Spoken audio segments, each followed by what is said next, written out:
जब ये बच्चा 12 साल का बच्चा मालदा में, जिसने देखा कि ट्रैक में कुछ बहुत बड़ा गड्ढा है और उससे एक ट्रेन एक्सीडेंट हो सकता है, इसने अपना सूझबूझ लगाया। वो बच्चा लाल कलर का कपड़ा पहना हुआ था, टी शर्ट पहना हुआ था, उसने अपना कपड़ा टी शर्ट उतार करके हाथ से यूं फहराना इशारा किया ट्रेन ड्राइवर की तरफ। ट्रेन ने अपना गाड़ी रोक दिया, ट्रेन का ड्राइवर उतर के आया, उसने इंस्पेक्शन किया गड्ढा को, फिर उसने बच्चा को थैंक यू भी कहा, धन्यवाद भी दिया। तो ये जो ये भारत की जनता है, इनमें कोई भेदभाव नहीं है। भेदभाव पैदा किया जाता है इन जैसे कुछ नेताओं के द्वारा, और अब तो पार्लियामेंट के अंदर भेदभाव किया जा रहा, पार्लियामेंट के अंदर से नफरत फैलाया जा रहा, और हमारे देश के प्रधानमंत्री को कुछ फर्क नहीं पड़ता। देखिए, प्राइम टाइम में बहस कैसे चलेगा, ये सब चाटुकारिता करते हैं। मेन स्ट्रीम मीडिया जो है वो बीजेपी का फीका हुआ हड्डी को खाता है, तो वो उसका हिम्मत कहाँ से आ जाएगा कि वो इस टॉपिक पे डिबेट कराए। और पार्लियामेंट में डिबेट बीजेपी क्यों करवाएगी? पार्लियामेंट में अगर वो इज्जत रखती है किसी तरीके से, तो इज्जत वो करती नहीं है, ना अपोजिशन के नेताओं का, ना देश की जनता का। वो तो समझते हैं कि सब मूर्ख हैं, सब वो राम का नाम ले लेते हैं, धर्म का नाम ले लेते हैं, मंदिर मस्जिद करने लगते हैं, उनको वोट मिल जाता है। खुद बीजेपी के नजर में वो जनता को मूर्ख समझते हैं, तो इसलिए कोई मीनिंगफुल डिबेट नहीं होता है। और इस चर्चे पे डिबेट क्या, इस चर्चे पे एक्शन होना चाहिए, उसको सस्पेंड करना चाहिए। कुछ सस्पेंशन नहीं हुआ शायद, इससे तो यही समझ में आता है। अगर अलाउ नहीं होता तो विरोधी के खिलाफ एक्शन होता, उसको सस्पेंड किया जाता। अलाउ है, एक पर्टिकुलर समुदाय के खिलाफ गाली दो, अगर आप बीजेपी के हो तो ये अलाउ है। वो बीजेपी के नेताओं के प्रमोशन का एक जरिया है। जितना ज्यादा वो गाली देंगे उतना ज्यादा उन्हें प्रमोशन मिलेगा। यही है, आप पूरा ट्रैक रिकॉर्ड निकाल के देख लीजिए। ये योगी आदित्यनाथ, चीफ मिनिस्टर से पहले वो एक एमपी था गोरखपुर का, वो एमपी रहते हुए में उसने इतना नफरत फैलाया, कैसे कैसे लफ्ज को कहे, जो कि उस वक्त तो वीडियो भी अवेलेबल था, आज भी शायद अवेलेबल होगा, कि कब्र से निकाल करके मुस्लिम महिलाओं के साथ क्या क्या करेंगे, तुम एक मारोगे हम 100 मारेंगे। इस तरीके का जितना नफरत वाला बयान आदित्यनाथ ने दिया उस जमाने में, उसको बीजेपी वालों ने नोटिस किया और उसको चीफ मिनिस्टर बना दिया। अब भिदोरी ने गाली दिया है, अब बीजेपी वालों ने उसको नोटिस कर लिया है। देखिए, आने वाले दिनों में उसको इनाम दिया जाएगा, मोदी जी उसको इनाम देंगे भिदोरी को। देखिए, ये खुलेआम हेट स्पीच देना, नफरत फैलाना, एक कम्युनिटी के खिलाफ मुस्लिम कम्युनिटी को टारगेट करना, और ये कहीं और सड़क में तो होता ही था, एमपीज के द्वारा, मिनिस्टर के द्वारा ये होता ही था, लेकिन अब ये पार्लियामेंट के अंदर भी हो रहा है। तो ये बहुत ही नॉर्मल कर दिया गया है, बहुत ही नॉर्मलाइज हो चुका है कि गाली दो, कुछ भी बोल दो मुसलमानों के खिलाफ, और ये ऐसा करने से आपको इनाम मिलेगा। शायद यही सोच करके भिदोरी ने ऐसा किया है। और बहुत अफसोसनाक बात यह है कि जब भिदोरी इस तरह की बात कह रहा था, वो किसके खिलाफ कह रहा था? एक तो पूरे समुदाय कम्युनिटी के खिलाफ कह रहा था, और सामने कौन खड़ा था? उसका फेलो पार्लियामेंटेरियन खड़ा था जी। और जो और फेलो पार्लियामेंटेरियन है वो हंस रहे थे। रविशंकर प्रसाद हंस रहा था, हर्षवर्धन हंस रहा था। तो ये बहुत सॉरी स्टेट ऑफ अफेयर्स है, बहुत लो है, ये एक पार्लियामेंट का नया लो है। इस घटना को हुए 2-3 दिन हो गए, लेकिन अभी तक कोई एक्शन नहीं लिया गया है, इसको कैसे देखते हैं? एक्शन नहीं लिया गया है क्योंकि मोटा भाई का ऑर्डर नहीं आया है, ये साफ जाहिर है। अगर मोटा भाई बोलेगा तो फिर इस पे एक्शन होगा। अच्छा, अखिलेश यादव ने कहा कि ये पहले नेता थोड़ी हैं भाजपा के जिन्होंने इस तरह की बातें की हैं। हाँ, सही कहा। साक्षी महाराज है, वो प्रज्ञा ठाकुर है, और आपका वो बिहार से नवादा से एमपी है, वो है, भरे पड़े हैं बीजेपी के नेता जो इस तरीके अब शब्द कहना, हेट स्पीच देना, कम्युनिटी को टारगेट करना, ये कहना कि तुम पाकिस्तान चले जाओ, तुम आतंकवादी हो, तुम कटवा हो, गाली देना, गंदी गंदी गाली देना, ये तो कोई नया नहीं है। ये बात सही कहा है अखिलेश यादव ने कि ये उनका कल्चर है, और खुद प्रधानमंत्री इस कल्चर को लीड करते हैं। जब प्रधानमंत्री बंगाल में आए थे तो उन्होंने ममता बनर्जी को कहा था ओ दीदी ऐसा करके चैलेंज किया था, एक आवाज भद्दे तरीके से इस तरह का बात बोला था। अब यही उनका कल्चर है। प्रधानमंत्री तो 50 करोड़ की गर्लफ्रेंड कह देते हैं शशि थरूर के वाइफ को, जो आज जिनका आज देहांत हो गया, जो डिसीज है। प्रधानमंत्री ने कांग्रेस की विधवा करके ताना मारा, इंसल्ट किया सोनिया गांधी को। तो ये इनका कल्चर है, बीजेपी का यही कल्चर है।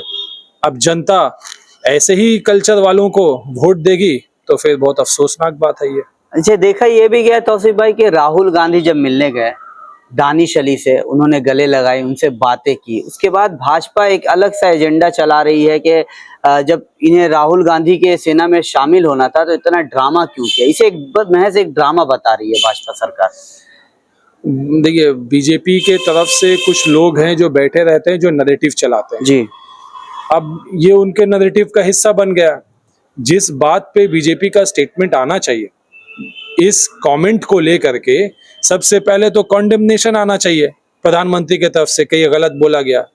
प्रधानमंत्री के बीजेपी के जो पार्टी प्रेसिडेंट है नड्डा साहब, उनको तो भिदोरी को सस्पेंड करना चाहिए।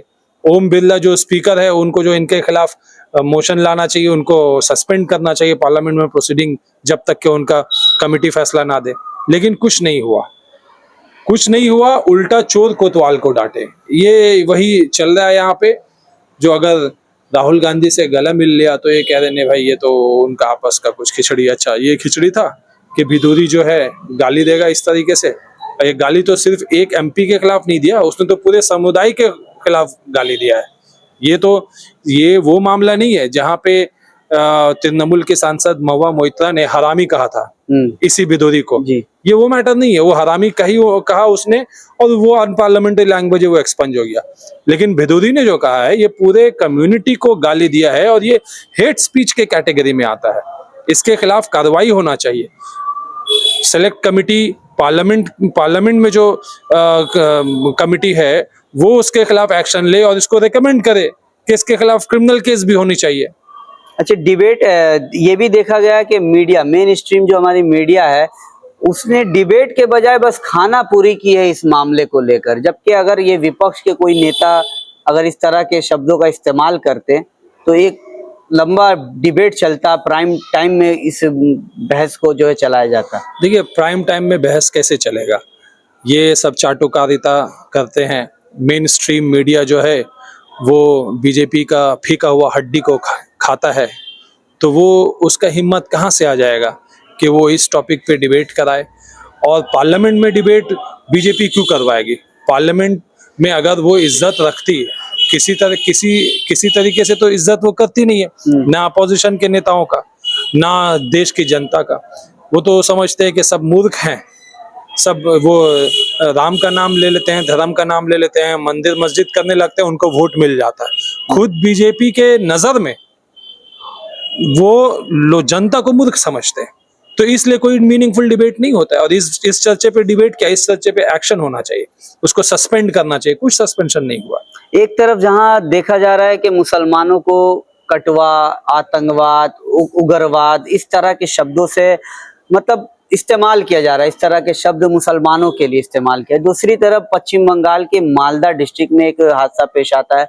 मुरसलीन शेख नाम का एक 12 साल का बच्चा एक ट्रेन हादसे को रोक देता है। कैसे देखते हैं इन दोनों चीजों को? इससे यही समझ में आता है कि ये जो बीजेपी के नेता हैं, इनको सच्चाई मालूम नहीं है, या अगर सच्चाई जानते हैं तो ये अपना एक नैरेटिव चलाना चाहते हैं, नफरत वाला नैरेटिव।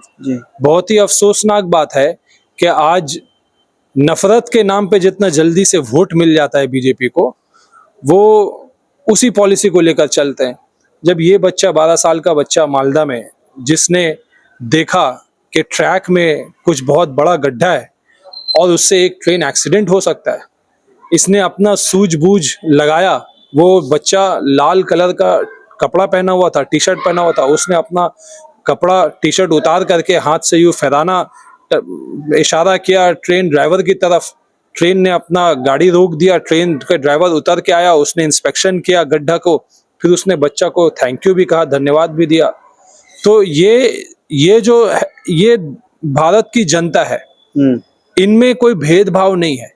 भेदभाव पैदा किया जाता है इन जैसे कुछ नेताओं के द्वारा, और अब तो पार्लियामेंट के अंदर भेदभाव किया जा रहा, पार्लियामेंट के अंदर से नफरत फैलाया जा रहा, और हमारे देश के प्रधानमंत्री को कुछ फर्क नहीं पड़ता, पार्लियामेंट के स्पीकर को कुछ फर्क नहीं पड़ता, बीजेपी जो खुद को नेशनल पार्टी कहती है उसके प्रेसिडेंट कोई एक्शन नहीं है, मजाल नहीं कि कुछ एक्शन ले ले, क्योंकि चाहे वो स्पीकर हो चाहे वो पार्टी प्रेसिडेंट हो, ऑर्डर्स तो एक ही घर से आता है, वो है प्रधानमंत्री।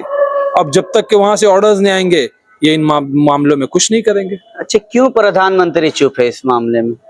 चुप रहना भाई, एक से एक बड़ा से बड़ा हादसा हो जाता है, प्रधानमंत्री चुप रहते हैं, वो तो अपनी मस्ती में रहते हैं।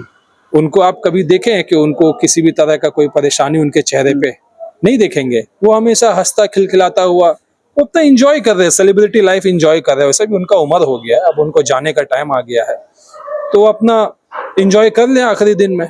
एक आखिरी सवाल ये करूंगा कि नए संसद का उद्घाटन हुआ, दूसरा दिन था, अमृतकाल कहा जा रहा है, हम अमृतकाल में जी रहे हैं, क्या यही सब अमृतकाल में होने वाला है आगे? ये तो प्रधानमंत्री जी से ये सवाल पूछना चाहिए, प्रधानमंत्री जी को इसका जवाब देना चाहिए कि अमृतकाल का मतलब क्या है, कि आप देश के माइनॉरिटीज को इस तरीके से इंसल्ट करेंगे, विलीफाई करेंगे, उनके खिलाफ खुल करके नफरत फैलाएंगे जी, क्या यही है अमृतकाल? ये उनको ही जवाब देना होगा। ठीक, शुक्रिया। नए संसद में जिस तरह से गाली का गलत लफ्जों का अल्फाज किया गया है, क्या नए सदन में आप गाली देना अलाउड है? शायद इससे तो यही समझ में आता है, अगर अलाउ नहीं होता तो भिदोरी के खिलाफ एक्शन होता, उसको सस्पेंड किया जाता। अलाउ है, एक पर्टिकुलर समुदाय के खिलाफ गाली दो, अगर आप बीजेपी के हो तो ये अलाउ है। यानी भाजपा सांसद गाली दे सकते हैं, कुछ भी कह सकते हैं, लेकिन अगर कोई दूसरी पार्टी से, विरोधी दल से अगर कुछ कहता है तो उसे तो सस्पेंड ही कर दिया हाँ, जाए। विरोधी दल से मुझे लगता है कि अगर कांग्रेस होती, तृणमूल होती या कोई और पार्टी होती और उस पार्टी के सांसद ने इस तरह के अपशब्द का इस्तेमाल किया होता तो पार्टी के तरफ से उनके खिलाफ एक्शन लिया जाता, सस्पेंड किया जाता, शो कॉज नोटिस होता। राघव चड्ढा, संजय सिंह जिस तरह से सस्पेंड किए गए, इसको क्यों नहीं सस्पेंड किया गया? क्योंकि वो तो बीजेपी का दामन नहीं पकड़े हुए।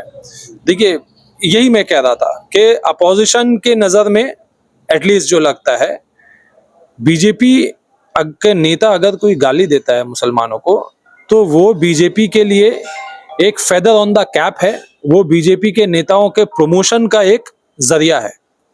जितना ज्यादा वो गाली देंगे उतना ज्यादा उन्हें प्रमोशन मिलेगा। यही है, आप पूरा ट्रैक रिकॉर्ड निकाल के देख लीजिए।